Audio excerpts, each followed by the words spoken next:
Afternoon everyone. सबसे पहले तो मैं सारे मीडिया मेंबर्स को थैंक यू कहना चाहूँगी जो हमारे शॉर्ट नोटिस पर एक बार फिर हमारे साथ जुड़ने के लिए यहाँ पहुँचे हैं। हम यहाँ पर आज इकट्ठे हुए एक अर्जेंट अपील लेकर for immediate publication of the non gazetted merit list and appointment of outstanding sports person under SO 12 and SO 412। ये लिस्ट हमारी प्रोविजनल लिस्ट लास्ट ईयर जुलाई में ऑलरेडी पब्लिश हो चुकी है, लेकिन उस पर एक फ़ाइनल जो फाइनल उसकी उस पर इम्प्लीमेंटेशन है वो आज तक नहीं हो पाई। इसी के लिए हम सारे बोल रहे हैं। आज की 225 लोग जो हैं वो सिर्फ 5 गेजेटेड के लिए हर वक्त सफ़र कर रहे हैं। हम नहीं चाहते कि उनके वजह से हम हमेशा सफ़र करें, क्योंकि हम लोग, आप सब ने सुन रखा होगा, पढ़ोगे लिखोगे बनोगे नवाब, खेलोगे कूदोगे हो जाओगे खराब। जम्मू कश्मीर ने इस बात को सच साबित करके दिखाया है। हम सबको खेलने कूदने पर बर्बाद होने पे जम्मू कश्मीर का बहुत बड़ा हाथ है।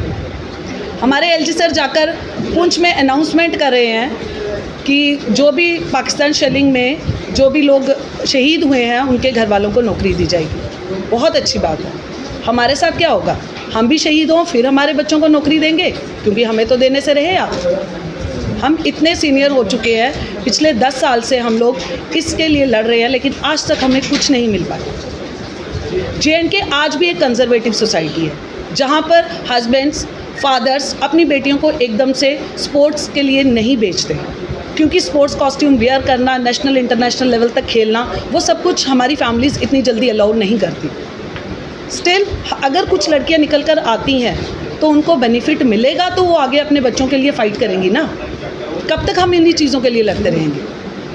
कभी तो इस चीज़ का खात्मा कीजिए, हमें हमारी रिक्रूटमेंट्स दीजिए, हमें फाइनलाइज़ करिए। हमारी यही रिक्वेस्ट है सबके साथ, वरना हम भी शहीद होने को तैयार है वॉलंटियरली।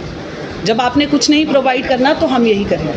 फिर एक आश्वासन दे देना हमारे पास कि हमारे बच्चों को नौकरियां दे देना, क्योंकि हम तो जीते जी अपने बच्चों के लिए शायद कुछ ना कर पाएँ। शायद हमारे मरने के बाद हमारे बच्चों के लिए गवर्नमेंट कुछ कर ले, क्योंकि उनको वोट्स तो चाहिए। इन्हीं बातों को आगे प्रोसीड करने के लिए मैं सुमित मैम को कहूँगी। वो हमारी शेर कश्मीर अवार्डी भी हैं, नेशनल गोल्ड मेडलिस्ट भी हैं, तो आगे कंटिन्यू वो करेंगे। Thank you so much everyone. Good afternoon everyone, thank you आप यहाँ आए हमारे लिए। मैं आपसे अब थ्रू यही अपील करना चाहूँगी कि गवर्नमेंट हमारी लिस्ट निकाले नॉन गस्टेड की।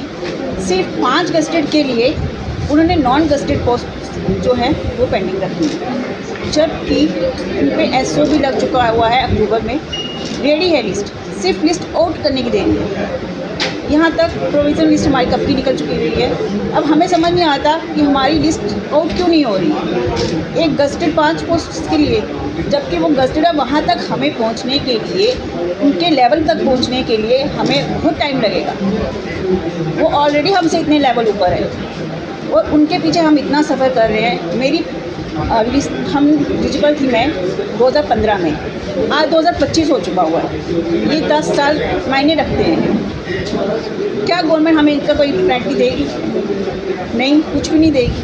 बस वेट कर रहे हैं। हम कितनी बार सर के पास भी गए, स्पोर्ट्स मिनिस्टर सर के पास, उन्होंने हमें आश्वासन दिया कि हम लिस्ट आउट कर रहे हैं। कितनी बार आपने भी देखा होगा कि वो अपने भाषण में बोलते हैं हम लिस्ट निकालने जा रहे हैं, बट मुझे समझ नहीं आ रही कौन सी चीज़ है जो उन्हें भी रोक रही है लिस्ट आउट करने से।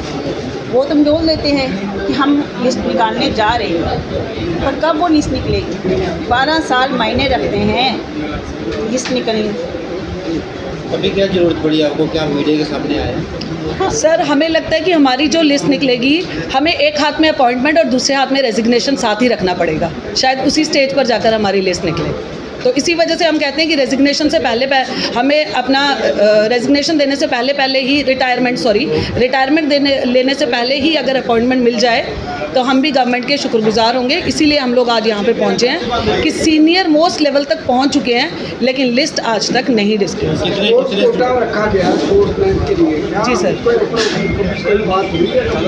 अधिकारियों से या स्पोर्ट्स मिनिस्टर से? सर, सबसे स्पोर्ट्स मिनिस्टर्स के पास हम कितनी बार जा चुके हैं, हर किसी के के पास जा चुके हैं, हर किसी के आगे प्लीड कर चुके हैं। आप हमारे फेसबुक पे देखें, आप हमारे ट्विटर्स पे देखिए, हम कितनी बार सर के पास जाके हर बार यही कहा जाता है कि हाँ बिल्कुल आपकी लिस्ट रेडी है, हम 225 को जल्दी ही इम्प्लीमेंट कर देंगे, इन लोगों की लिस्ट निकाल देंगे, बाकी की 5 बाद में। यही कहकर हमें भेजा जाता है और अगले दिन पे टाला जाता है। वो अगला दिन आज तक नहीं आया।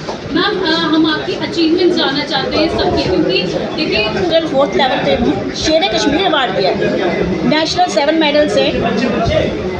और जो शेर कश्मीर अवार्ड पे है वो JNK गवर्नमेंट ही देती है और ऐसे प्लेयर को देती है जो हमारे JNK के टॉप प्लेयर्स हैं। मैं 2016 में पहले नंबर पे थी पावर लिफ्टिंग में और मुझे ये अवार्ड मिला था, तो ये गवर्नमेंट ने ही दिया ना। मैम पावर लिफ्टर्स ने काफ़ी समय से संघर्ष किए, क्योंकि पहले तो कोटा में ही उन्हें डाला गया था। अब जब कोटा में है तो फिर नहीं मैम, ये पहले से ही कोटे में है, ये नहीं है कि कोटे में नहीं है। मेरे हस्बैंड की जॉब भी लगी